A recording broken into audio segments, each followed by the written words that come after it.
hari ini dan selama-lamanya.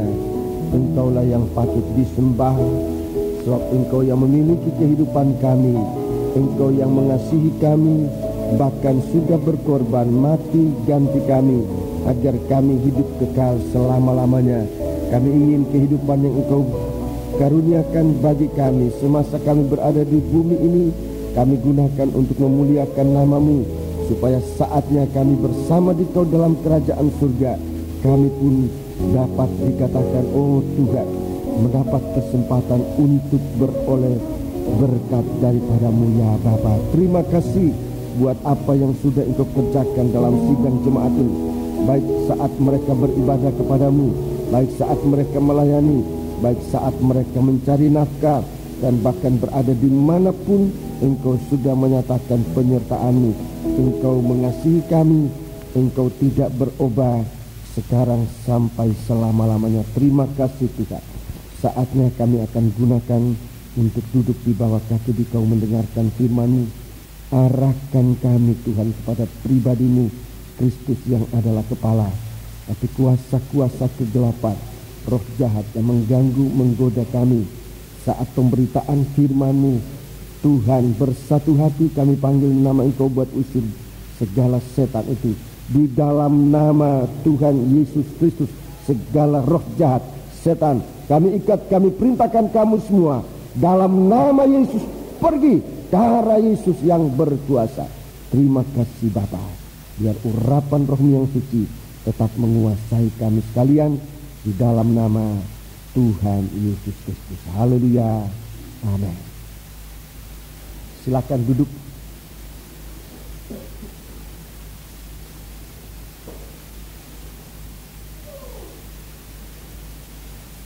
Sidang jemaat yang dikasihi Tuhan, saya menyampaikan salam sejahtera, selamat berbahagia, dan selamat mendengarkan firman Tuhan dalam nama Tuhan Yesus Kristus.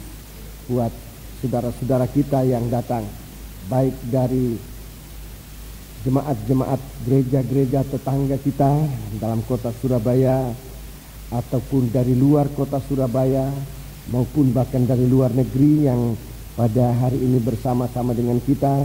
Bagi sidang jemaat untuk bisa diketahui, yang saya kenal di antara saudara-saudara kita yang datang dari luar negeri, mungkin ada lain-lain, tapi yang saya kenal pada pagi hari ini adalah keluarga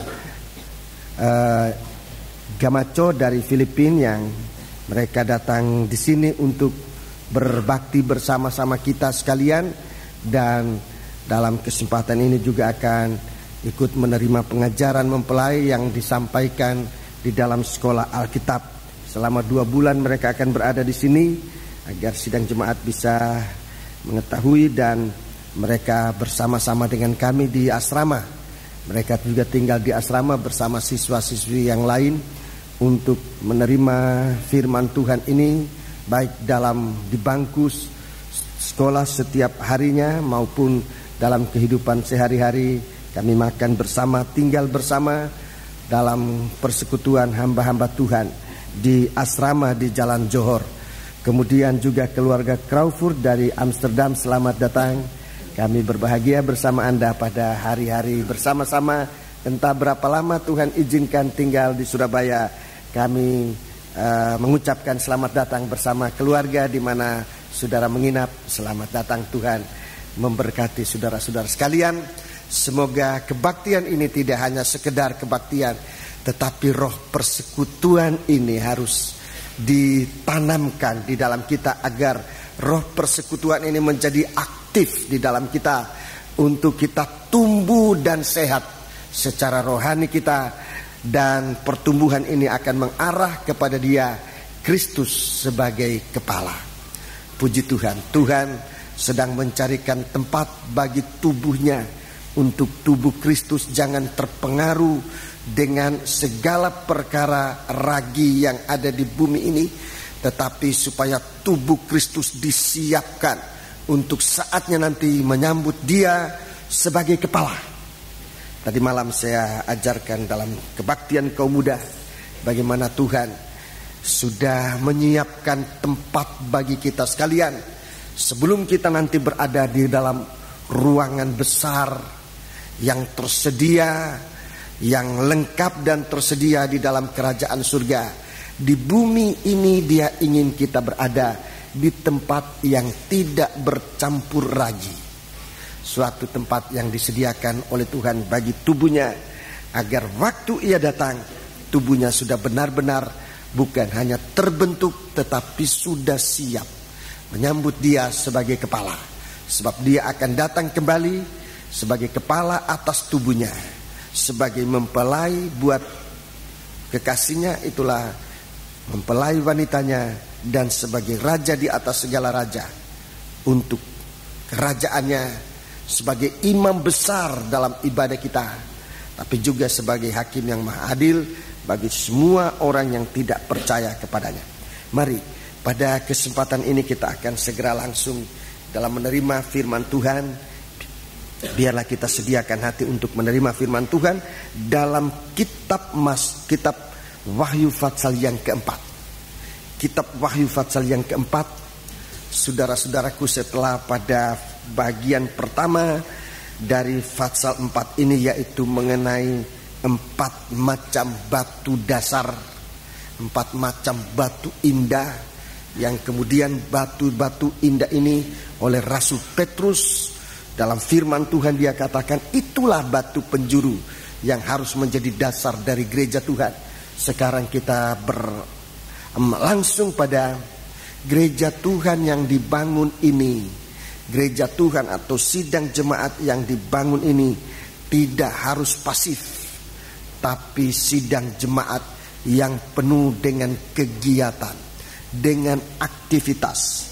Di dalam Fatsal 4 mulai ayat yang ke-6 sampai dengan ayat yang ke-11, ini bagian yang kedua dari Fatsal ini, saudaraku, adalah suatu kegiatan di dalam kerajaan surga.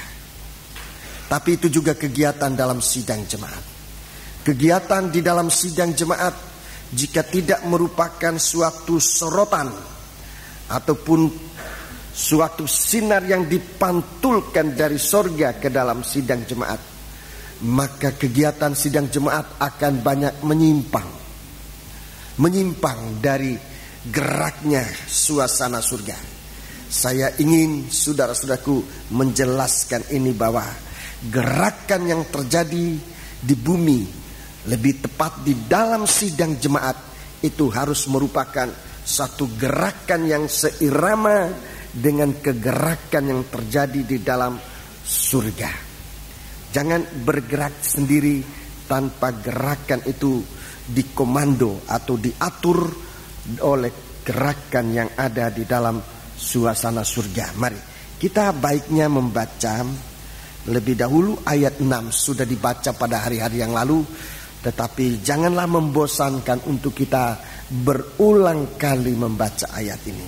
Ayat 6. Dan di hadapan tahta itu ada lautan kaca bagaikan kristal di tengah-tengah tahta itu, dan di sekelilingnya ada 4 makhluk penuh dengan mata, di sebelah muka dan di sebelah belakang. Iya, jadi saudaraku, kita lihat di sini lautan kaca ini. Lautan kaca ini disertai dengan begitu banyak mata. Mata dalam bahasa Alkitab, terutama dalam ayat ini, itu mengingatkan kita mata pada baju berjala-jala yang dipakai oleh imam besar. Suatu pelayanan dalam Ka'bah, dalam bait Allah, imam besar menggunakan baju yang berjala-jala, atau dengan istilah lain disebut baju yang punya banyak mata. Ini bicara tentang Roh El Kudus. Jadi kegiatan di dalam sidang jemaat adalah kegiatan yang harus dikuasai, dipengaruhi oleh Roh Kudus, matanya Tuhan. Dan kalau gerakan kita sudah dipengaruhi oleh kuasa Roh Kudus, tidak mungkin menyimpang, tidak mungkin dikalahkan, dan pasti berhasil. Itulah suatu gerakan yang terjadi yang dikuasai oleh Roh Kudus. Itu perkataan mata, bahasa Alkitab itu bicara tentang Roh El Kudus. 7. Adapun makhluk yang pertama sama seperti singa, dan makhluk yang kedua sama seperti anak lembu, dan makhluk yang ketiga mempunyai muka seperti muka manusia, dan makhluk yang keempat sama seperti burung nasar yang sedang terbang. Iya, terus? Dan keempat makhluk itu masing-masing bersayap 6. Iya, punya 6 sayap. Terus? Sekelilingnya dan di sebelah dalamnya penuh dengan mata. Dan dengan tidak berhenti-hentinya mereka berseru siang dan malam, Kudus, Kudus, Kuduslah Tuhan Allah yang Maha Kuasa, yang sudah ada dan yang ada dan yang akan datang. Iya, terima kasih. 6 sayap. 6 sayap ini lagi bahasa Alkitab berarti 6 hari. Ya, 6 sayap itu sama dengan 6 hari Tuhan bekerja. Hari yang ke-7 Tuhan berhenti dari pekerjaannya dan menyucikan hari itu sebagai hari Sabat. Jadi angka 6 ini mengingatkan kita 6 hari Tuhan bekerja. Dalam Alkitab 6 hari itu juga melambangkan tentang 6.000 tahun Tuhan bekerja. Jadi di sini saudaraku, Tuhan menunjukkan bagaimana Tuhan bekerja sampai pada saat ini. Dan kita juga harus bekerja seperti itu. Dalam Injil Yohanes, saudara-saudaraku, dalam Injil Yohanes, baik kita baca lebih dahulu. Dengan perkataan ini saya ingin nanti lanjut dalam pemberitaan. Injil Yohanes pasal yang ke-5. Injil Yohanes pasal yang ke-5. Injil Yohanes pasal yang ke-5 dengan penyebutan 6 sayap itu, saudara-saudaraku, saya teringat bagaimana kita harusnya bekerja. Pasal yang ke-5 ayat yang ke-16 dan 17. Dan karena itu orang-orang Yahudi berusaha menganiaya Yesus karena ia melakukan hal-hal itu pada hari Sabat. Ya, ini Sabatnya orang Israel. Ayat 17. Tetapi ia berkata kepada mereka. Iya, tetapi ia berkata kepada mereka, Bapakku bekerja sampai sekarang. Bapakku bekerja sampai sekarang. Jadi ini perkataan masih berlaku sampai saat ini. Bapakku bekerja sampai sekarang. Terus, maka aku pun bekerja juga. Maka aku pun bekerja juga. Kalau saudara-saudaraku, perkataan ini ingin saya jelaskan dalam kita secara suatu pengertian rohani yang mungkin lebih cepat kita mengerti. Bapakku bekerja sampai sekarang, membuat aku juga bekerja. Perhatikan, seperti Bapa bekerja. Itu pengertiannya ya. Jadi kalau Bapa bekerja, kita juga masih bekerja. Tetapi bekerjanya sama seperti Bapa itu bekerja. Jadi Yesus bekerja seperti Bapanya bekerja. Modelnya, contohnya, caranya, kuasa tenaganya itu seperti Bapa bekerja. Yesus bekerja. Kita bekerja juga seperti Yesus bekerja. Jangan membuat cara sendiri. Jangan membuat cara sendiri. Jadi ada 6 sayap. Ada 6 sayap. Itu menunjuk kepada 6 hari Tuhan bekerja. Nubuatan atau pengertian dalam bahasa Alkitab adalah Allah bekerja selama 6.000 tahun. Mulai dari zaman Adam menjadi zaman Adam sampai ke zaman Ibrahim, itu 2000 tahun. Dari Ibrahim sampai Tuhan Yesus lahir dan mati di bumi menjadi juru selamat, itu 2000 tahun. Sudah 4000 tahun. Dari Yesus bangkit sampai dia akan datang kembali juga nanti ada 2000 tahun. Seluruhnya 6000 tahun. Itu adalah masa di mana Allah bekerja. Masa di mana Allah bekerja.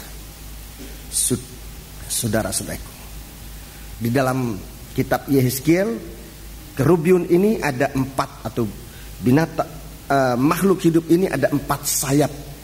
4 4 sayap itu menunjuk 4.000 tahun. Itu pekerjaan Allah mulai dari Adam sampai dengan Yesus dilahirkan. Itu ada 4.000 tahun.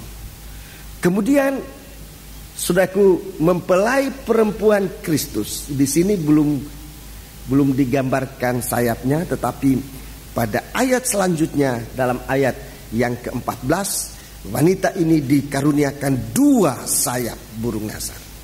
2 sayap burung nasar itu menunjuk 2000 tahun kita sekarang.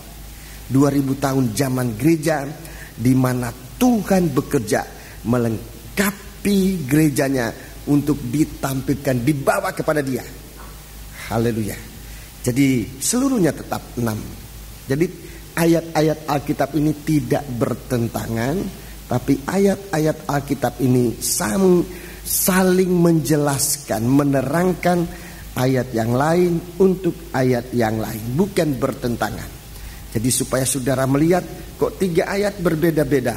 Yeskiel ada 4 sayap, Wahyu 4 ada 6 sayap, Wahyu 12 ada 2 sayap. Kelihatan berlain-lainan atau berbeda-beda, tetapi sebetulnya suatu penjelasan bagaimana kegiatan Tuhan di dalam Roh Kudus. Roh El Kudus sekarang bekerja mengkhususkan diri agar gereja Tuhan mempunyai kemampuan. Sesudah bekerja, dia tidak lagi berada di bumi ini, tapi dia akan dibawa kepada tempatnya untuk dipelihara jauh daripada ular, jauh dari mata ular. Jadi saudara-saudaraku, mari kita perhatikan, kita kembali dalam kitab Wahyu tadi. Jadi 6 sayap ini harusnya mengingatkan kita bagaimana kita bekerja sekarang ini. Jangan bekerja menurut pola sendiri, tapi ambil pola kerajaan surga. Seperti Bapa bekerja, Yesus sudah bekerja. Seperti Yesus sudah bekerja, gereja Tuhan, itulah kita sekalian, juga harus bekerja seperti Yesus sudah bekerja, seperti Bapa sudah bekerja. Dan itu tidak mungkin salah. Tidak mungkin salah dan bahkan berhasil. Mari kita kembali ke kitab Wahyu pasal 4 tadi. Kita ulangi ayat yang ke-8.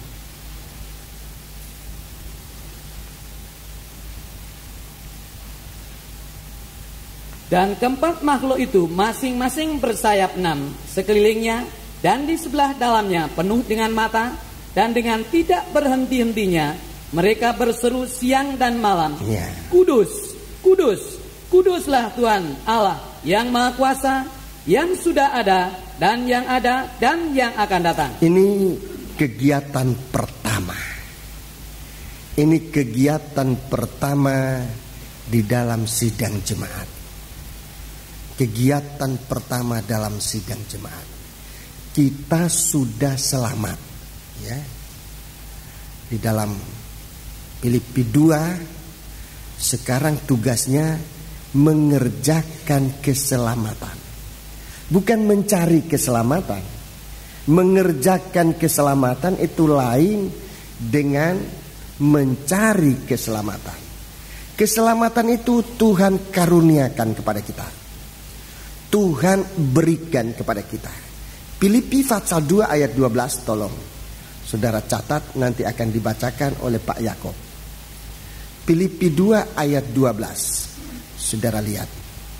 Saudara-saudaraku yang kekasih, kamu senantiasa taat. Iya, kamu senantiasa taat. Karena itu tetaplah kerjakan keselamatanmu. Ini kegiatan. Kerjakanlah keselamatan. Dengan takut dan gentar, bukan saja seperti waktu aku masih hadir, tetapi terlebih pula sekarang waktu aku tidak hadir. Iya, terima kasih. Jadi ini tugas, ini kegiatan di dalam gereja Tuhan. Ini kegiatan di dalam gereja Tuhan, maksudnya kegiatan orang-orang yang sudah selamat. Kegiatan orang-orang yang sudah percaya kepada Tuhan dan diselamatkan. Punya kegiatan, ya. Punya kegiatan. Kegiatannya apa? Kegiatannya dalam ayat 8 ini jelas.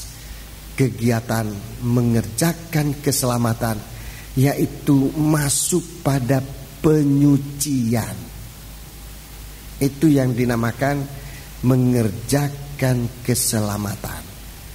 Masuk pada kegiatan penyucian. Masuk pada kegiatan penyucian. Itu harus kegiatan dalam sidang jemaat.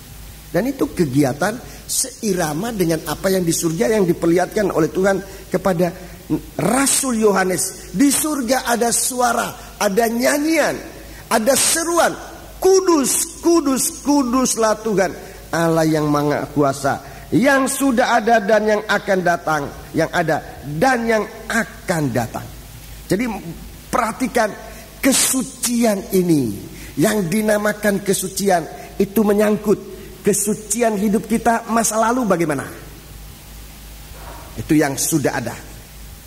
Sekarang yang ada, kesucian sekarang bagaimana? Dan yang akan datang, kesucian masa depan. Jadi saudaraku perhatikan, yang namanya kesucian ini itu menyangkut 3 periode yang harus diperhatikan. Saya sudah jelaskan beberapa kali, tapi saya akan ulangi. Jadi kesucian ini secara menyeluruh. Kesucian masa lalu kita. Kesucian masa lalu kita itu bagaimana? Itu perlu diperhatikan. Masa lalu itu atau dosa masa lalu tidak hilang karena sudah 10 tahun atau 20 tahun sudah kadaluarsa. Dosa tidak disucikan oleh karena sudah lama. Kehidupan masa lalu kita disucikan, perhatikan dengan baik-baik, dengan darah Yesus. Itu penyucian masa lalu oleh darah Yesus. Lewat apa?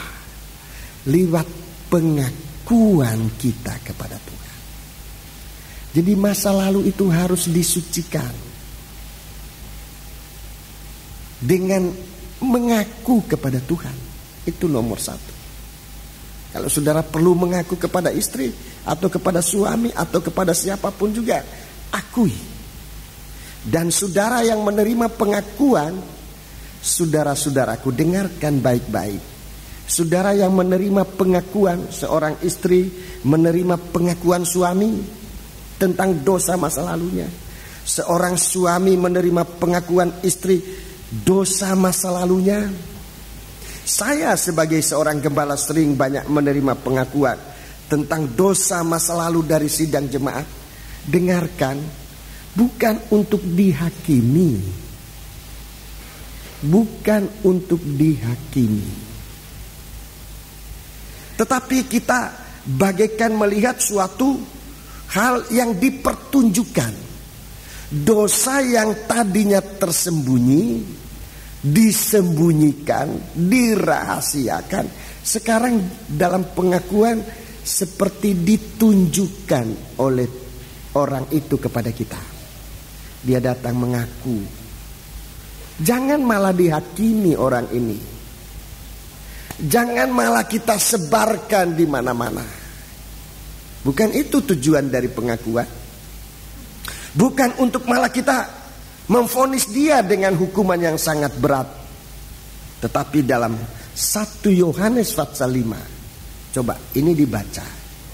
Ini kegiatan mengerjakan keselamatan. 1 Yohanes pasal yang kelima ayat 16. 1 Yohanes pasal 5 ayat 16. Dulu saya sudah terangkan, tidak mengapa saya ulangi terangkan ini. Ayat 16. Kalau ada seorang melihat saudaranya berbuat dosa. Iya, kalau ada seorang melihat saudaranya berbuat dosa. Perkataan melihat di sini, saudara-saudaraku, bukan harus hanya diartikan kita melihat saat ia berbuat. Itu banyak kali disembunyikan. Orang berzina itu bersembunyi, tidak ada orang kecuali saya pikir kecuali sudah dia berkualitas hebat. Dia akan berbuat di tengah jalan. Itu saya kira sudah keterlaluan. Saya kira untuk Untuk manusia zaman ini belum sampai sejauh itu. Mungkin nanti zaman Sodom dan Gomora itu mungkin begitu. Tapi sekarang rasanya belum. Jadi begitu juga orang mencuri, banyak kali masih lihat-lihat dulu kalau ada kesempatan. Tapi kalau katakan kalau ada seorang melihat saudaranya berbuat dosa, ini termasuk orang itu datang ngaku. Jadi apa-apa yang tadinya dia sembunyikan, dia akui seperti dia tunjukkan. Iki loh, aku mau tadi ya, iya. Sampun berbuat yang gak enak, yang jelek, yang dosa. Iki loh, aku berbuat dosa tadi. Jadi dia tunjukkan dosanya. Dia tunjukkan. Aku sudah berbuat dosa. Apalagi kalau dia menyesal. Aku berbuat dosa. Ulangi. Kalau ada seorang melihat saudaranya berbuat dosa, itu artinya datang ngaku. Terus yaitu dosa yang tidak mendatangkan maut. Dosa yang tidak mendatangkan maut, itu dosa yang diakui. Semua dosa mendatangkan maut. Semua dosa dikatakan adalah kejahatan. Tetapi ada dosa yang tidak mendatangkan maut. Dosa apa? Dosa yang diakui. Dia sudah ngaku. Itu artinya orang ini tidak mau kena malapetaka, bahaya maut. Dia mengaku dosa yang tidak mendatangkan maut. Perhatikan. Hendaklah ia berdoa kepada Allah. Hendaklah ia berdoa. Artinya mengampuni. Hendaklah ia berdoa kepada Allah. Dan dia akan memberikan hidup kepadanya. Ia memberikan hidup kepadanya. Yaitu mereka yang berbuat dosa yang tidak mendatangkan maut. Iya, terus? Ada dosa yang mendatangkan maut. Iya. Tentang itu tidak kukatakan bahwa aku harus berdoa. Iya, tentang itu tidak kukatakan bahwa ia harus berdoa. Artinya, kalau dosa itu disembunyikan, itu dosa tetap mendatangkan maut. Bagaimana kita bisa mengampuni? Bagaimana dosa itu bisa diampuni oleh Tuhan kalau dosa itu selamanya ditutup? Tentang itu aku mengatakan ia tidak harus berdoa. Ya, jadi mari kita perhatikan saudaraku, kegiatan kita di dalam gereja Tuhan, kegiatan kesucian masa lalu adalah suatu pengakuan. Dalam surat 1 Yohanes pasal 1, coba kita baca 1 Yohanes pasal 1. 1 Yohanes pasal 1 ayat yang ke-9. Ayat yang ke-9. Jika kita mengaku dosa kita, maka ia adalah setia dan adil, sehingga ia akan mengampuni segala dosa kita dan menyucikan kita dari segala kejahatan. Iya, jadi ini dosa masa lalu disucikan. Penyucian di sini dalam pengertian ada pengampunan. Jadi perlu kita periksa masa lalu kita. Perlu kita periksa di hadapan Tuhan nomor 1. Supaya dosa masa lalu itu disucikan oleh darah Yesus. Ini sarana. Darah Yesus menyucikan masa lalu kita lewat pengampunan. Pengampunan yang kita pelihara, saudara-saudaraku, pengampunan yang kita pelihara. Kita menghargai korban. Bagaimana dikatakan menghargai korban? Menghargai korban artinya dosa yang kita sudah lakukan lagi, jangan dilakukan lagi. Itu namanya menghargai korban. Menghargai korban, saudara-saudara. Jadi jangan kita mengambil suatu sistem lain di mana kehidupan kita nanti mengalami suatu beban berat oleh sebab kita salah dalam pengertian kita tentang pengampunan dosa itu. Wah, berbuat dosa nanti ngaku kan diampuni. Diampuni. Kalau kita mengaku dosa, kita diampuni oleh Tuhan. Tapi kalau setiap kali habis habis diampuni kita berbuat lagi, kita nanti akan tampil, saudara-saudaraku, gambarannya seperti orang yang berpakaian ditambal, tambal per tambal di saat perjamuan nikah anak domba Allah. Kita akan datang, tetapi dengan pakaian yang tambal sulam. Dalam perumpamaan, orang ini diikat kaki tangannya dan dibuang ke tempat yang gelap. Di sana tangisan dan kertak gigi. Saya tidak ingin nakut-nakuti, saudaraku, tetapi ingin memberitakan apa yang benarnya. Tapi Tuhan mau, saudaraku, kalau kita sudah diampuni oleh Tuhan, pertahankan, hargai pengorbanan itu. Menghargai pengorbanan artinya tidak lagi kembali pada dosa yang sama itu. Saudara-saudaraku, sampai saatnya dosa yang tadinya kita mungkin sangat gandrungi, dosa yang begitu kita suka melakukan, oleh karena pengampunan yang Tuhan kerjakan, kita pegang sambil menghormati korban Kristus. Tuhan bukannya mustahil, bahkan memang harus melakukan demikian, yaitu menghapuskan dosa itu, membebaskan kita, melepaskan hidup kita yang lama itu untuk diganti dengan kehidupan baru. Pakaian yang lama, saudara-saudaraku, diganti dengan pakaian yang baru. Suatu kesulitan, suatu kesukaran dari anak-anak Tuhan di hari-hari ini, saudaraku, menjadi orang Kristen begitu sulit dalam hidupnya. Kenapa? Bukan karena Tuhan tidak menolong, tetapi banyak kali karena pakaian lama itu kita pertahankan.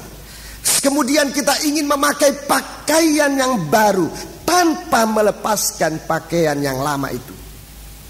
Nah, ini sangat berbahaya. Coba kita baca dalam surat Korintus.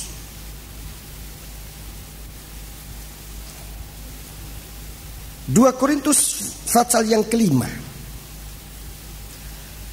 2 Korintus pasal yang kelima. Ini tentang dosa masa lalu, saudaraku.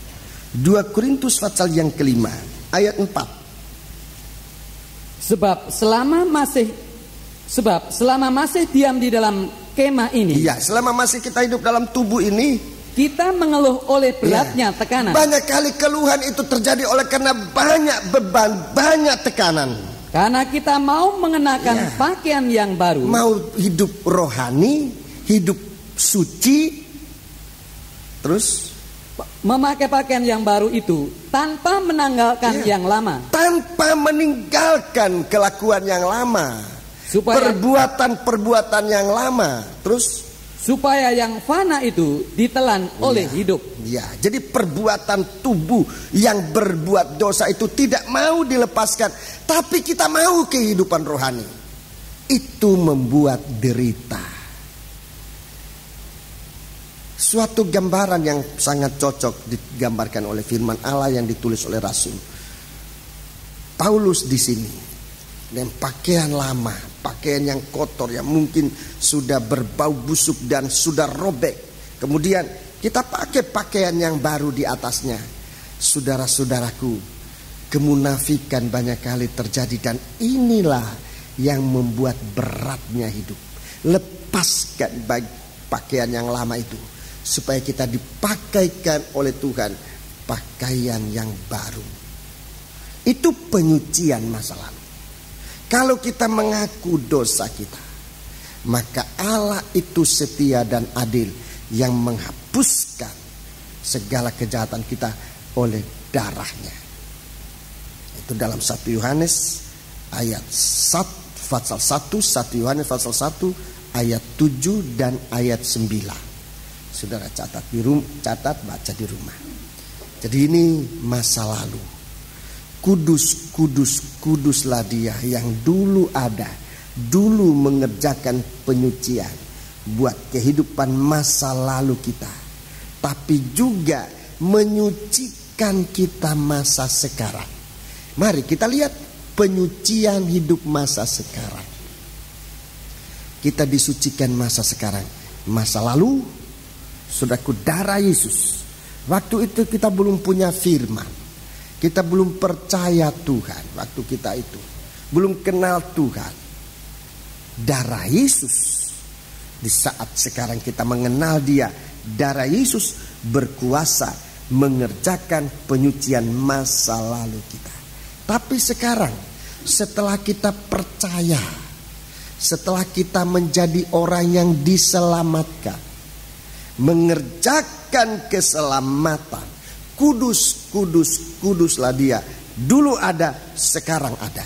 Bagaimana kita disucikan sekarang? Injil Yohanes pasal 15. Injil Yohanes pasal 15. Sudah lihat sistem penyucian Tuhan, saudaraku. Dan itu mungkin kita tidak mengira, menyangka demikian. Tapi Allah mengatakan itu. Dan itulah caranya Ia bekerja, menyucikan masa sekarang kita. Mari kita perhatikan ayat yang ketiga. Ayat yang pertama sampai dengan ayat yang ketiga. Akulah pokok anggur yang benar. Akulah pokok anggur yang benar. Dan Bapakulah pengusahanya. Itulah Yesus. Ini, akulah pokok anggur yang benar, Bapakulah pengusahanya. Terus? Setiap ranting padaku yang tidak berbuah. Ya, jadi Yesus sebagai pokok, kita ini carang-carangnya.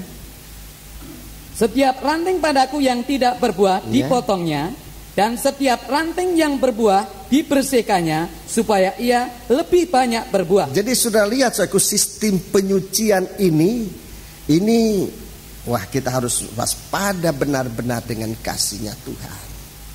Supaya kita menjadi orang yang, saudaraku, setelah kita diampuni oleh Tuhan, kita lebih melekat pada pokok untuk berbuah-buah. Mulai dari berbuah-buah yang sesuai, yang berpadan dengan tobat, kemudian buah-buah yang lain. Setiap carang yang tidak berbuah, perhatikan, dia justru dipotong.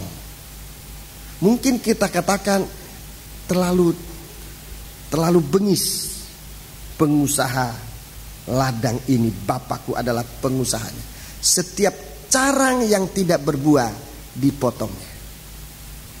Jadi mari kita saling memperhatikan, saudaraku, sebab kalau Tuhan mengatakan ini memang Dia berbuat demikian. Di dalam Injil Lukas, pokok-pokok yang tidak berbuah ditebang. Di sini carang yang tidak berbuah digunting. Setiap carang yang tidak berbuah setiap carang yang tidak berbuah dipotongnya. Dan setiap carang yang berbuah lebih disucikan. Jadi rumusnya nanti, saudaraku, yang suci bertambah suci, yang najis bertambah najis. Baca terus. Kamu memang sudah bersih karena firman yang telah kukatakan kepadamu. Ya, kamu memang sudah bersih. Ini bersih artinya suci. Kamu memang sudah suci oleh karena firman. Jadi di sini sarana yang digunakan oleh Tuhan adalah firman. Ini penyucian Tuhan. Jadi saat pemberitaan firman itu saat penyucian. Tuhan menyampaikan firman bagi kita untuk menyucikan kita. Jangan salah paham dengan firman. Jangan salah paham dengan firman. Sebab itu cara Tuhan untuk menyucikan kita, hidup kita sekarang ini. Ulangi, masa lalu oleh darah pengampunan. Tetapi sekarang ini Tuhan menyucikan kita dengan firman. Itu mengerjakan keselamatan. Itu sebabnya mutlak di dalam gereja Tuhan ada pekerjaan penyucian. Mutlak artinya tidak bisa ditawar-tawar. Sudah itu tidak pakai diskon, nggak pakai. Yaitu dalam gereja Tuhan itu harus ada firman yang menyucikan. Sebab kamu disucikan oleh firman. Itu sarana yang dipakai oleh Tuhan. Firman penyucian. Mungkin sudah bertanya, apa sih firman penyucian itu? Di sana khotbah, di situ khotbah, di sana ada khotbah. Sekarang mungkin bertanya, yang mana firman penyucian itu? Yang mana firman? Atau apa sih firman penyucian itu? 2 Timotius 4 di sana jawabannya, itu firman penyucian. Dengarkan saudaraku, supaya kalau firman penyucian datang kita bisa nerima. 2 Timotius pasal yang keempat ayat 1. Di hadapan Allah dan Kristus Yesus yang akan menghakimi orang yang hidup dan yang mati. Ya, nanti jadi ada penghakiman nanti. Aku berpesan dengan sungguh-sungguh kepadamu. Ya, jadi sebelum nanti ada penghakiman, ada penghukuman, aku sekarang berpesan sungguh-sungguh kepadamu. Demi penyataannya, ya, dan demi kerajaannya. Ya, demi pernyataannya, demi penampilannya, dan demi kerajaannya. 2, beritakanlah firman. Beritakan firman, sampaikan firman. Firman apa? Firman penyucian. Bagaimana itu? Siap sedialah, baik atau tidak baik waktunya. Baik atau tidak baik waktunya. Nyatakanlah apa yang salah. Ini firman penyucian. Dengarkan. Terima kasih.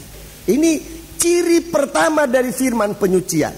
Menyatakan yang salah. Banyak kali ini yang paling ditakuti oleh hamba Tuhan.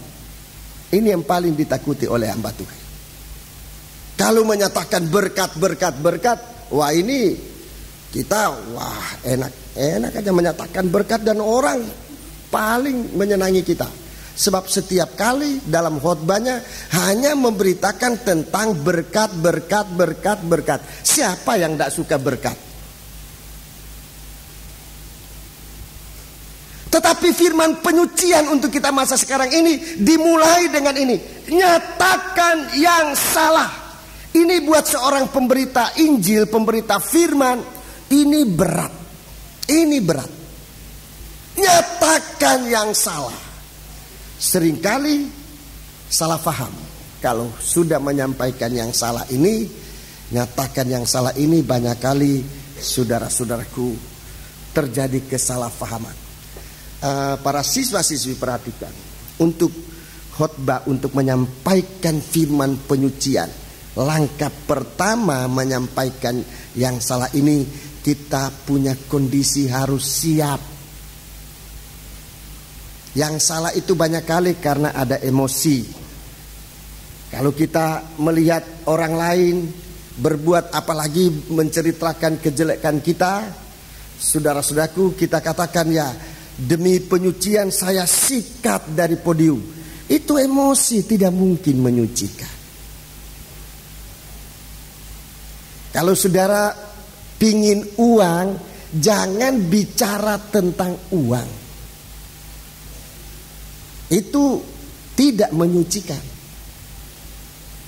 Jadi ada banyak hal-hal yang perlu saudaraku dinyatakan dalam sidang jemaat. Kesalahan menyangkut uang, kesalahan karena banyak orang yang bertengkar atau mengeritik kita kemudian dari podiumnya. Memang kita mempunyai kebebasan di sini. Siapa mau larang kita? Mau ngomong apa saja, ngomong aja. Tapi dengarkan, saudara-saudaraku, apa yang dibutuhkan oleh sidang jemaat sekarang adalah jemaat itu perlu disucikan hidupnya sekarang ini. Emosi tidak mungkin menyucikan. Emosi. Nyatakan kesalahan, saudara-saudaraku. Tetapi lebih dahulu kita harus mempersiapkan diri. Pengalaman saya saudara-saudaraku dalam melayani Tuhan, melayani sidang jemaat, saudara-saudaraku, memang kita perlu banyak belajar dari firman Allah. Tapi untuk berkhotbah banyak kali kita lebih dahulu harus mengambil waktu di bawah kaki Tuhan. Untuk apa? Untuk apa? Memang untuk menerima berita dari surga, tapi juga untuk pribadi ini. Dalam Filipi pasal 2, saudaraku, supaya kita mengosongkan diri ini. Kita sampai pada pengosongan diri. Kosong dari keinginan, terutama menyangkut mamon, dari emosi, dari ambisi, dan segala sesuatu yang menipu. Kemudian saudara-saudaraku, supaya kita menerima pikiran yang ada pada Kristus dan perasaan yang ada pada Kristus. berpikir seperti Kristus berpikir, berperasaan seperti Kristus berperasaan. Kemudian Tuhan berikan kita firman. Firman itulah yang dibutuhkan oleh sidang jemaat untuk menyucikan. Beritakan firman. Dan firman ini dari Allah, bukan dari emosi. Firman ini dari Allah, bukan dari keinginan daging. Firman ini dari Allah, bukan dari ambisi hidup ini. Tapi semua harus dari Allah. Beritakan firman. Baik atau tidak baik waktunya. Nomor 1, nyatakan kesalahan. Untuk apa kesalahan dinyatakan? Supaya sidang jemaat sampai pada pengertian. Dan kalau ia mengaku, itu tadi dosanya diampuni. Oleh karena ia mengerti kesalahannya, ia mengerti dirinya, ia tahu kesalahannya, ia menyesal, ia datang kepada Tuhan mengaku, dosanya diampuni. Sudah selesai, tidak panjang lebar lagi. Itu firman Tuhan disampaikan, dia mendengar firman Allah, dia menyadari keadaannya, dia minta ampun kepada Tuhan. Selesai, hidupnya diampuni oleh Tuhan. Perjalanan selanjutnya ditolong oleh Tuhan. Tuhan nasihati dia. Jadi itu yang pertama. Firman penyucian itu menyatakan dosa, menyatakan salah. Ini yang bagi hamba Tuhan berat untuk dihotbahkan. Bagi sidang jemaat seringkali yang macam ini tidak suka didengar. Tidak suka mendengar. Oh, itu nyinggung-nyinggung saya, itu kok menyatakan dosa saya dan sebagainya. Saya sudah banyak menerima, saudara-saudaraku, bagaimana kalau firman penyucian ini masuk, banyak menerima keluhan, banyak menerima kesaksian, banyaknya kesaksian. Seperti saya ini sudah tahu salahnya si A, apalagi kalau baru datang. Oh, mungkin jangan-jangan suami saya sudah ceritakan dosa saya sama pendeta. Kenapa pendeta itu ngomong terus dosa saya dari permulaan sampai selesai? Atau sebaliknya, atau istri, atau si anu, si ini, si itu. Mungkin saya terus terang, saudara-saudaraku, saya memang tidak punya waktu untuk mencari kesalahan si A, si B, atau menerima orang datang cerita salahnya si A.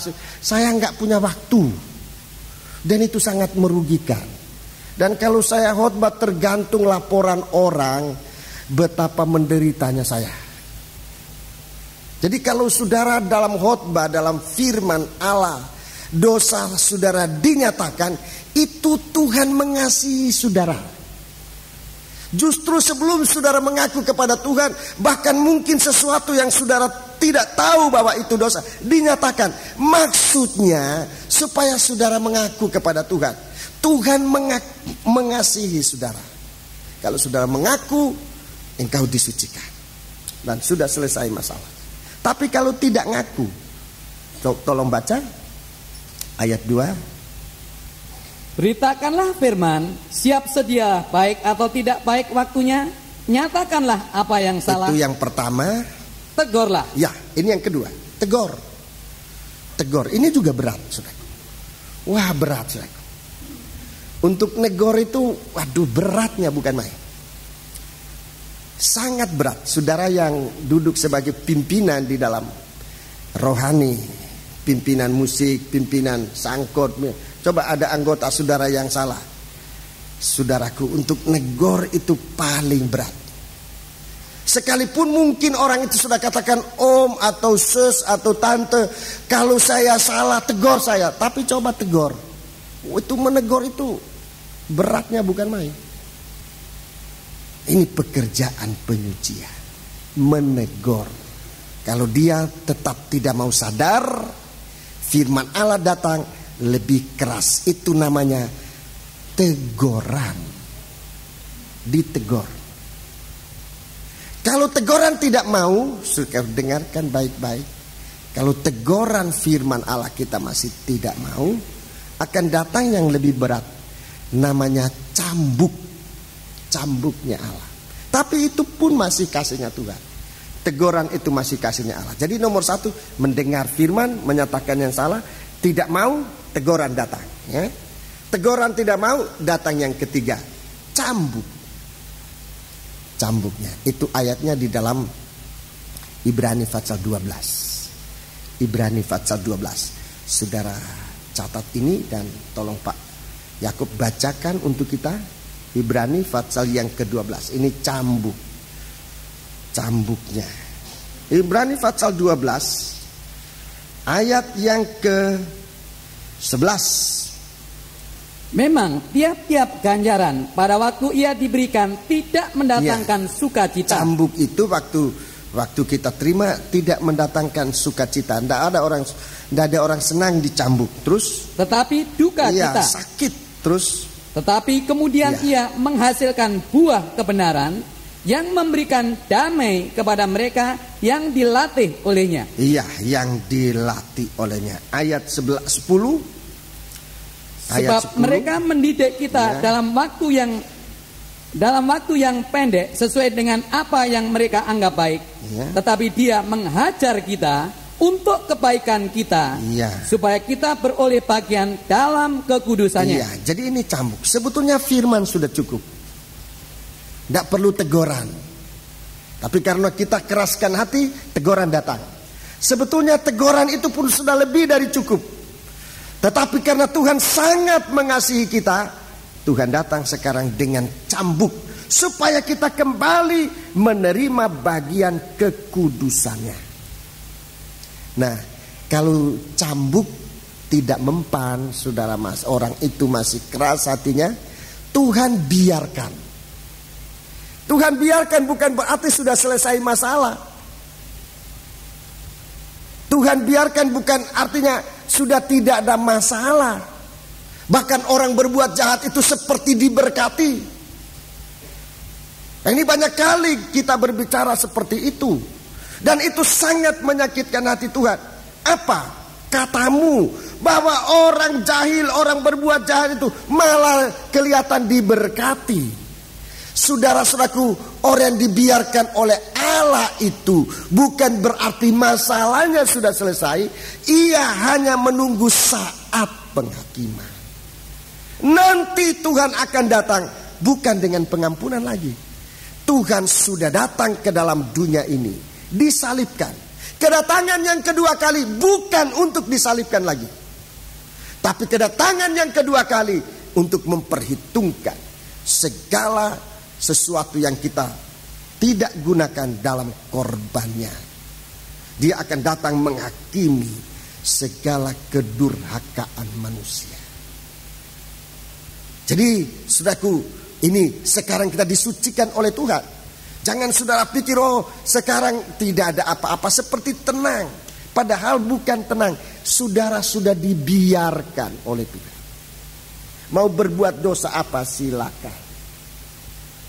Menunggu waktu. Saudara-saudara. Tapi kalau pagi hari ini, kalau hari ini kita masih mendapat kesempatan untuk mendengarkan firman Allah, itu artinya Tuhan belum membiarkan kita jauh terbuang. Dia masih ulurkan tali kasihnya. Dia masih membuang tali kasihnya kepada kita, supaya tali kasih itu sempat mengikat kita untuk dia tarik kembali lebih dekat kepada saudara. Jangan putuskan tali itu dengan Tuhan. Saudara-saudaraku, ini firman penyucian. Ini firman penyucian dari Allah. Tuhan ingin kita tertambat pada dia, tertambat dalam penyuciannya, saudara-saudara. Sebab itu suatu kegiatan di dalam sidang jemaat, kegiatan di dalam kerajaan surga. Nyanyian 4 makhluk hidup itu kudus, kudus, kudus. Dari mulut siapa bisa keluar perkataan? Dari mulut yang dikuduskan. Seperti dari mulut bayi-bayi keluar puji-pujian yang sempurna kepada Allah. Dari kehidupan-kehidupan yang dibarui, yang dilahirkan baru, akan mengeluarkan pujian seperti nyanyian 4 makhluk hidup ini. Kudus, kuduslah dia yang sudah ada yang sekarang ada dan yang akan datang. Jadi sudah lihat, firman penyucian nomor 1 menyatakan kesalahan, nomor 2 menegur kalau kita keras. Teguran ini masih dilanjutkan oleh Tuhan dengan cambuk, saudara-saudaraku. Kalau cambuk itu tidak kita pergunakan, maka Tuhan biarkan untuk hari kedatangan Tuhan, saudara-saudaraku, orang itu akan dihakimi. Lebih baik saya tunjukkan ayat-ayat ini, saudaraku, di dalam Ibrani pasal yang ke-6 lebih dahulu. Ibrani pasal yang ke-6, saya tunjukkan ayat-ayat ini, saudaraku. Ayat yang keempat, saudara catat ayat pasal 6 ayat yang keempat dan ayat yang kelima. Sebab mereka yang pernah diterangi hatinya, yang pernah mengecap karunia surgawi, yang pernah mendapat bagian dalam Roh Kudus, ayat 5, dan yang mengecap firman yang baik, ya, firman penyucian, firman yang baik dari Allah, ya, dan karunia-karunia dunia yang akan datang. Itulah dunia rohani itu, dunia roh. 6, namun yang murtad lagi, berbuat dosa lagi, terus tidak mungkin dibarui sekali lagi sedemikian, ya, hingga mereka bertobat, ya, sebab mereka menyalibkan lagi anak Allah bagi diri mereka, ya, dan menghinanya di muka umum. Menghinanya di muka umum, menghinakan korban. Sekarang Ibrani pasal yang ke-10, Ibrani pasal yang ke-10 ayat 26 dan 27. Sebab jika kita sengaja berbuat dosa, sesudah memperoleh pengetahuan tentang kebenaran, maka tidak ada lagi korban untuk menghapus dosa itu. Tidak ada lagi korban untuk menghapus dosa itu. Tetapi yang ada ialah kematian yang mengerikan. Kematian yang mengerikan. Akan penghakiman, dan api yang dahsyat yang akan menghanguskan semua orang durhaka. Orang durhaka yang ditegur tidak mau mendengar teguran. Ini orang durhaka. Tapi sekali lagi, saudara-saudaraku, kalau hari ini, jam ini, detik ini, saudara masih ada kesempatan mendengar suara Allah, jangan keraskan hatimu. Ini kasih Tuhan bagi saudara. Ini kasih Tuhan. Saudara belum dibiarkan oleh Tuhan. Kalau saudara masih merindu, masih ada suatu kemampuan untuk mendekatkan, untuk datang berkumpul bersama-sama dengan anak-anak Tuhan mendengarkan firman, itu berarti saudara masih dikasihi oleh Tuhan. Jangan keraskan hati, kembali kepada Tuhan. Firman menyatakan kesalahan nomor 1, nomor 2 menegur, nomor 3 baca 2 Timotius 4 tadi. 2 Timotius 4 tadi ayat 2, lanjut baca. Nasihatilah dengan segala kesabaran dan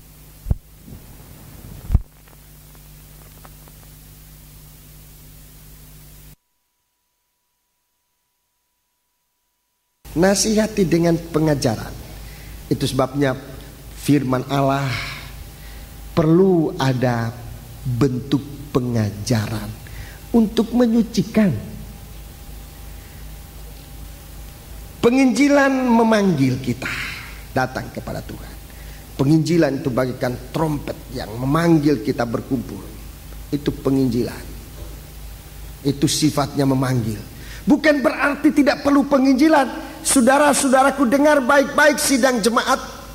Bukan berarti tidak perlu penginjilan. Perlu penginjilan untuk memanggil orang. Penginjilan itu sifatnya memanggil orang. Saudara lihat saja, saudaraku, gereja-gereja dengan penginjilan yang begitu banyak, ya jiwa-jiwa banyak, sebab memang memanggil. Tapi orang-orang yang dipanggil ini perlu dipilih. Seperti seorang pemukat, Injil itu bagaikan pukat yang dilabuhkan. Kalau ditarik, dia mengumpulkan banyak ikan-ikan. Sesudah itu si nelayan itu duduk memilih ikan yang baik dan ikan yang tidak baik. Dipilih. Banyak yang dipanggil, sedikit yang dipilih. Yang dipilih ini adalah orang-orang yang masuk dalam penyucian. Pengajaran itu memilih, menasihati kita, saudara-saudaraku, supaya bagaimana kita harus berlaku. Dulu kita sebelum datang kepada Tuhan, kita lakukan ini dan ini dan itu. Sekarang kita sudah ikut Tuhan. Pengajaran itu menasihati kita. Kelakuanmu, perbuatanmu, cara hidupmu sekarang harus sesuai dengan firman, sesuai dengan pengajaran. Tapi bagi si pemberita firman, dalam hal ini adalah Timotius, murid dari Rasul Paulus ini, Rasul Paulus katakan dengan sabar, dengan kesabaran. Jangan belum-belum kita sudah menghakimi, sudah mengusir, sudah memecat. Itu kurang sabar. Dengan sabar. Sabar itu adalah salah satu ciri dari kasih Allah. Kasih itu panjang sabar. Itu praktek dari kasih, sabar.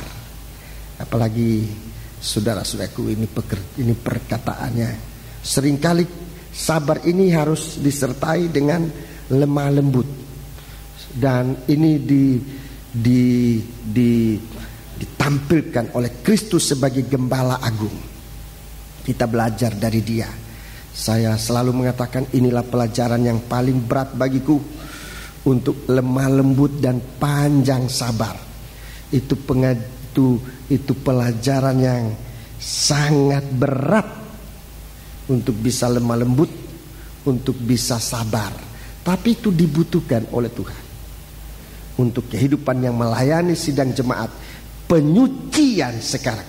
Sebab itu kegiatan surga sekarang ini, kegiatan di surga sekarang ini tentang suci, suci, suci, untuk dipantulkan ke dunia ini, ke dalam gereja Tuhan, supaya suasana surga yang suci itu dirasakan oleh sidang jemaat. Kalau kesukaan di dalam gereja Tuhan bukan dari kesucian, itu kesukaan dunia namanya. Ada banyak kesukaan yang dibuat oleh gereja Tuhan, tetapi bukan berasal dari penyucian. Memang ada kesukaan, tapi itu bukan kesukaan surga. Itu kesukaan dari dunia ini yang banyak kali menipu kita. Jadi saudara-saudaraku, penyucian masa lalu menggunakan darah, penyucian masa sekarang menggunakan firman.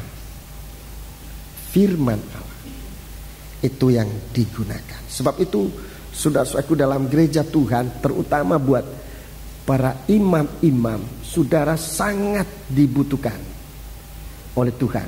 Tetapi perhatikan 3 macam ibadah saudara, termasuk Bible study. Sebab saudara akan disucikan lebih hari, lebih disucikan. Pelayananmu makin berbuah, lebih disucikan. Lebih berbuah, lebih disucikan, supaya semakin kamu mengeluarkan buah yang lebat. Puji Tuhan. Masa yang akan datang itu perlu disucikan juga. Masa yang akan datang itu perlu disucikan. Masa yang akan datang kita juga perlu mengalami penyucian. Dalam 1 Yohanes pasal yang ketiga, 1 Yohanes pasal yang ketiga,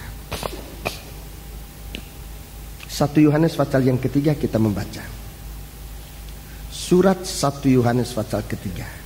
Ini penyucian masa yang akan datang.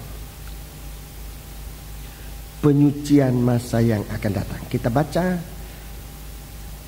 ayat yang kedua. Mulai ayat yang kedua. Saudara-saudaraku yang kekasih, sekarang kita adalah anak-anak Allah. Sekarang adalah anak-anak Allah.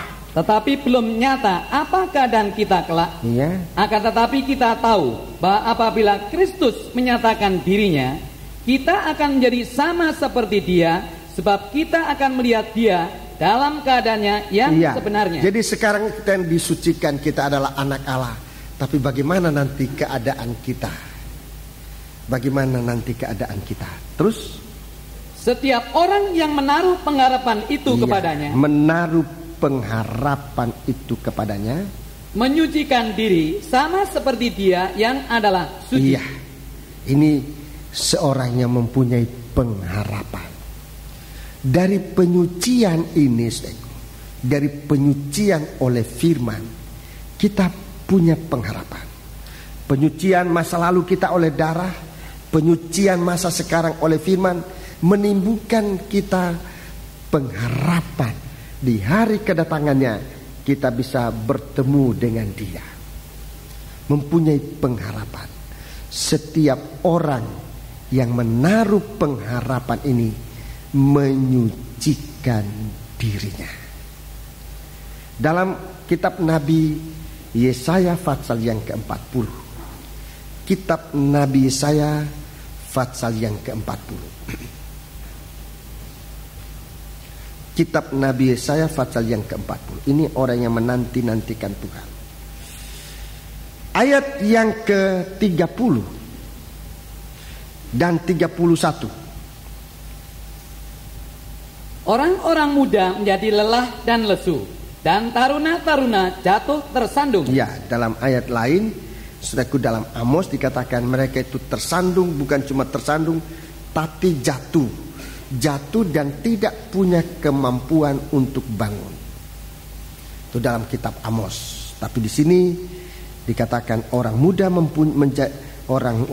menjadi lelah dan lesu, dan teruna-teruna jatuh tersandung. Ya. Terus, tetapi orang-orang yang menanti-nantikan Tuhan, ya, orang-orang menantikan Tuhan mendapat kekuatan baru. Terus, mereka seumpama Raja Wali yang naik terbang, dengan kekuatan sayapnya. Mereka berlari dan tidak menjadi lesu, mereka berjalan dan tidak menjadi lelah. Jadi kehidupan ini diberkati oleh Tuhan, sangat diberkati oleh Tuhan dengan suatu pengharapan untuk bisa menyambut kedatangannya. Kita hidup dalam penyucian. Di sini dikatakan orang menanti-nantikan Tuhan. Menantikan Tuhan. Ini suatu kuasa yang menyucikan kita.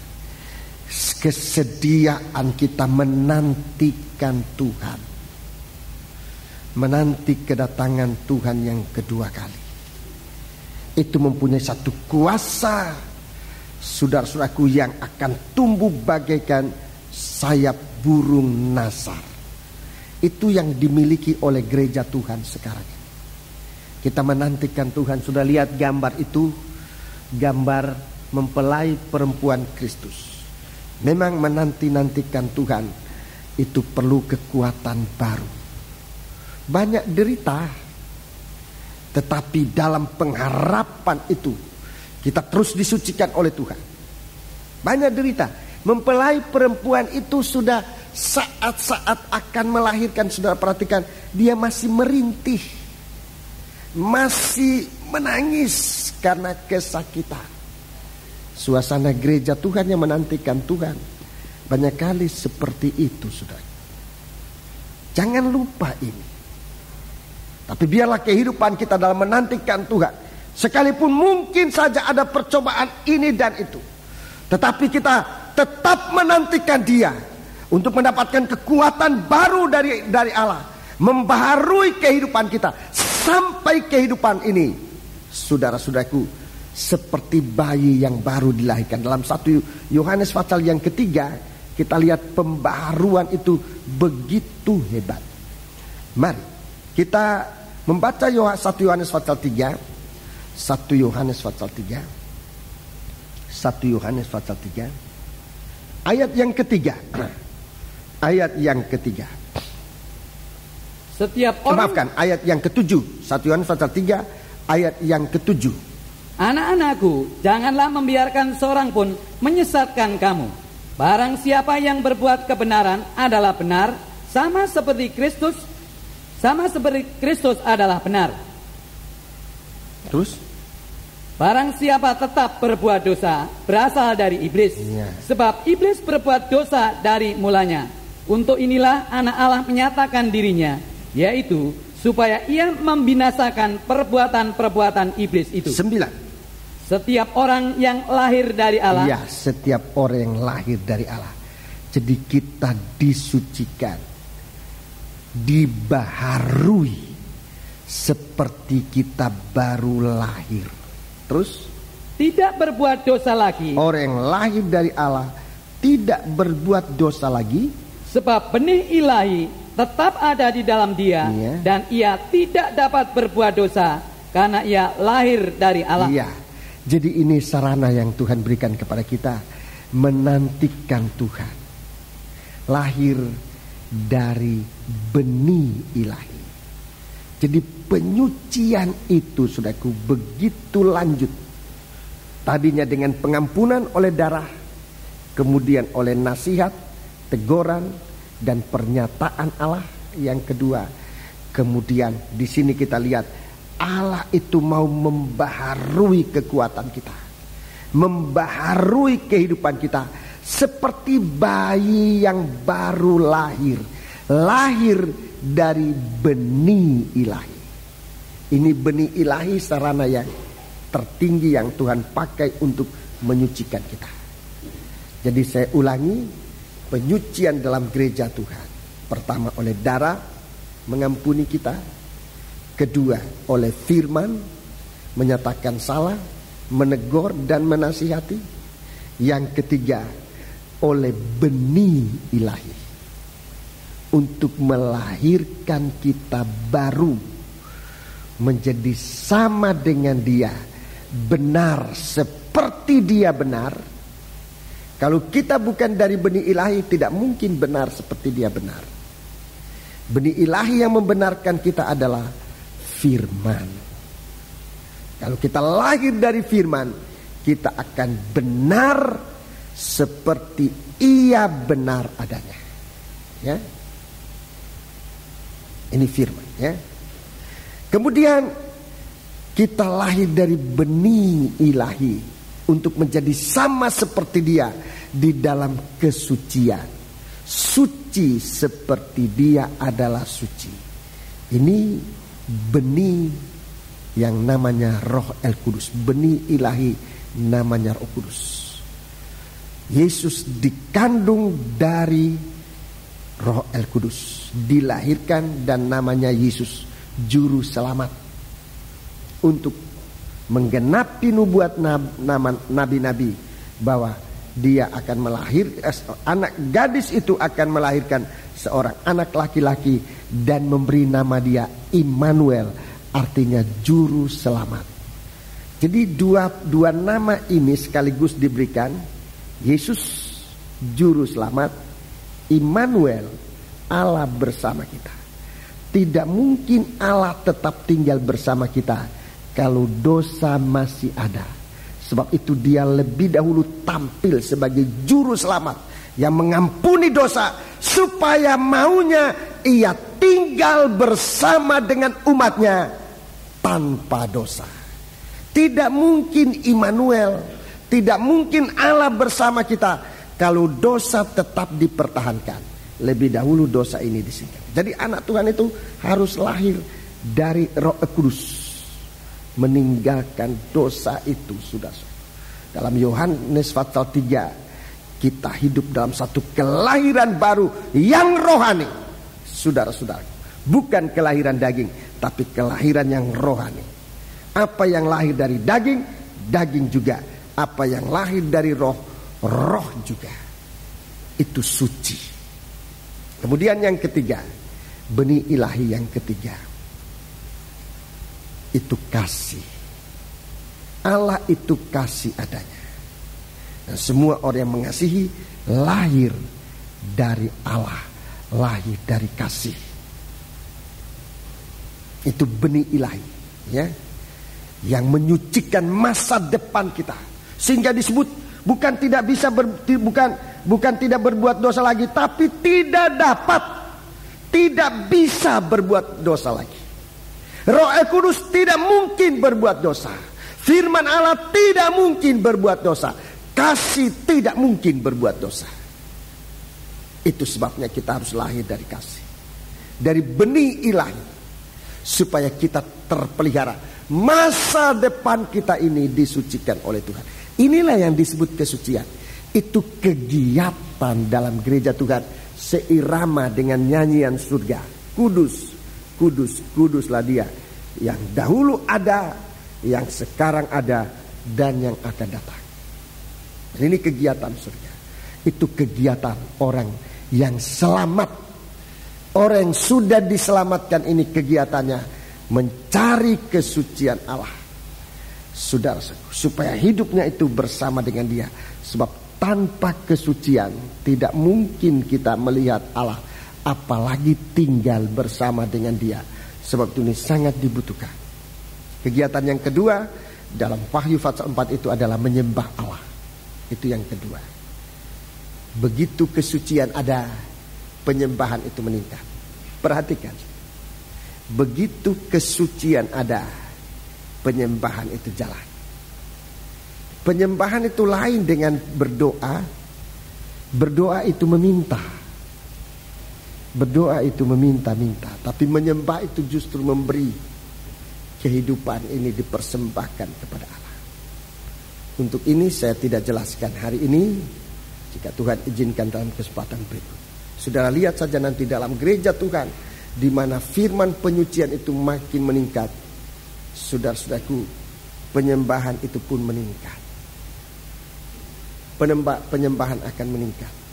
Dalam gereja Tuhan harus ada perimbangan ini. Saudaraku, di gereja kita ini juga masih belum terlalu sehat. Sebab kalau saya lihat kebaktian umum begitu banyak, Bible study ada berkurang sedikit, dalam Bidstone juga ada berkurang sedikit, dan ini perlu kita tingkatkan. Harus kita tingkatkan supaya 3 macam kebaktian itu merupakan kebaktian kegiatan surga. Ini bukan mencari keselamatan. Keselamatan kita sudah terima. Mengerjakan keselamatan. Mengerjakan keselamatan adalah hidup dalam penyucian dan dalam penyembahan kepada Allah. Ini akan diterangkan dalam kesempatan-kesempatan berikut.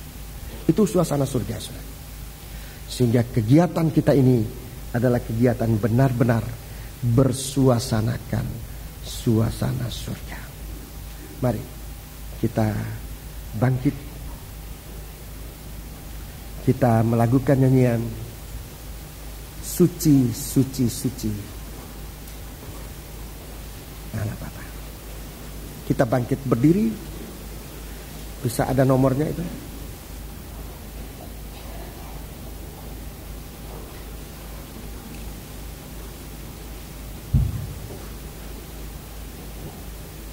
Suci, suci, suci, suci.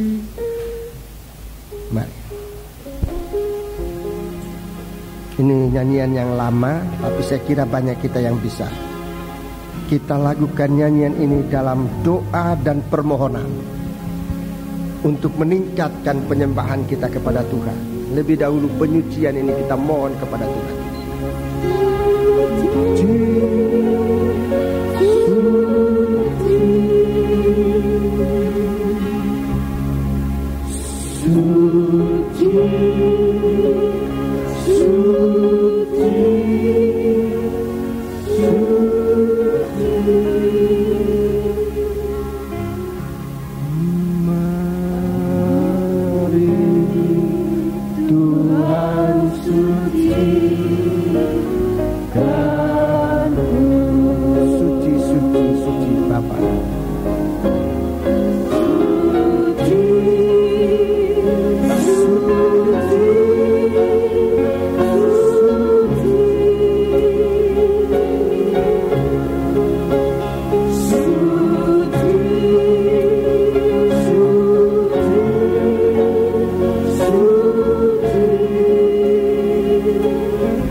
kur ini perlahan-lahan dengan U.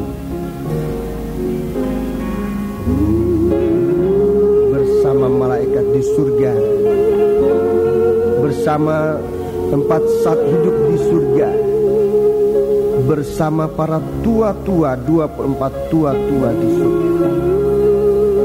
Kita melakukan nyanyian ini dalam penyembahan.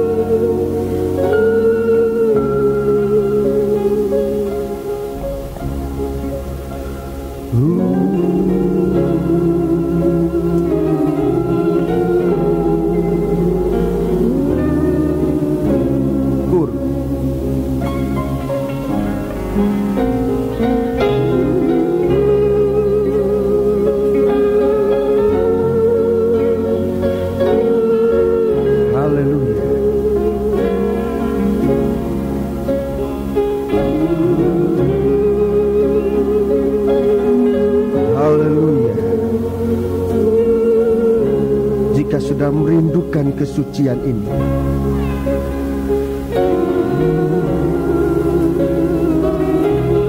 naikkan doa ini dalam kata-kata yang dari hati, seraya angkat tanganmu untuk menerima kesucian Allah. Suci, perlahan-lahan.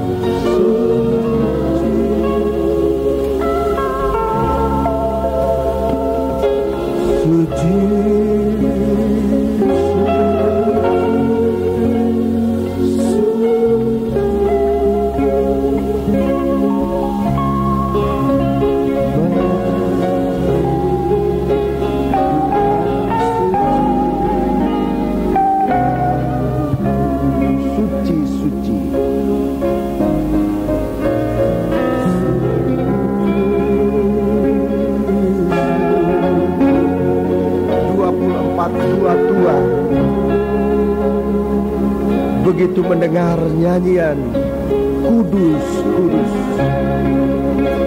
mereka sujud menyembah Allah, mencampakkan mahkota. Itu berarti kesucian sangat dibutuhkan. Apa artinya mahkota tanpa kesucian? Dengan menyembah Allah. Haleluya. Apa artinya jabatan tanpa kesucian? Apa artinya pelayanan tanpa kesucian? Apa artinya ibadah tanpa kesucian? Haleluya. Haleluya. Haleluya. Haleluya. Haleluya.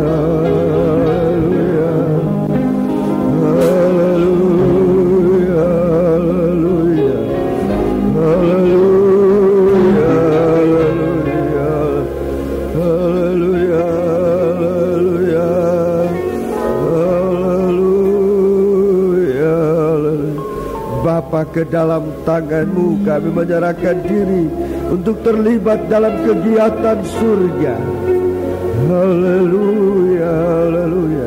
Kegiatan penyucian-Mu Tuhan merasuk di dalam kami, dalam pikiran kami, dalam hati kami, dalam kehidupan kami. Oh haleluya. Sebab Engkau Allah yang hidup bagi kami sekalian. Terima kasih Tuhan, haleluya. Terima kasih Tuhan. Kami mengaku segala dosa-dosa masa lalu kami yang sudah kami perbuat, dan sesudah itu kami sembunyikan bertahun-tahun, sehingga dosa itu tetap hidup sampai sekarang dalam pikiran, dalam perasaan, dalam hati kami.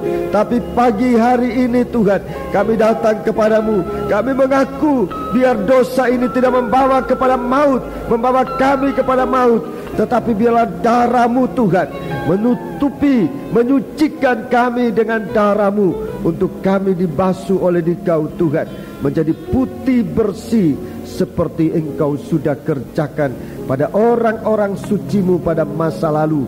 Kerjakan itulah juga bagi kami sekarang Tuhan. Biarlah Engkau bukakan firman-Mu, menyucikan kami, menyatakan kesalahan kami, untuk kami akui di hadapan hadirat-Mu, Dan tegurlah kami, nasihati kami Tuhan, untuk kami hidup dalam kesucian-Mu. Serta biarlah benih ilahi Tuhan dengan kuasa kebangkitan-Mu melahirkan kami kembali dalam suatu kehidupan yang baru, dari firman-Mu, dari Roh-Mu yang suci, maupun dari kasih-Mu Tuhan, membuat kami sempurna di dalam Dikau, sama seperti Engkau sempurna adanya. Terima kasih Bapa. Haleluya. Dalam nama Yesus kami berdoa. Haleluya. Amin.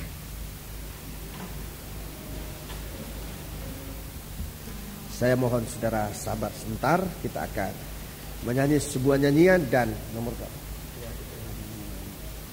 nyanyian rohani 276. Sementara kita menyanyi, kita akan berkorban, dan korban ini akan dipersembahkan kepada Tuhan lewat mengambil bagian dalam pelayanan sekolah Alkitab di Lempinel ini. Kita akan menyanyikan nyanyian ini dengan sungguh-sungguh. 276 dari nyanyian rohani. Kudus, kudus Tuhan, kudus namanya. 276.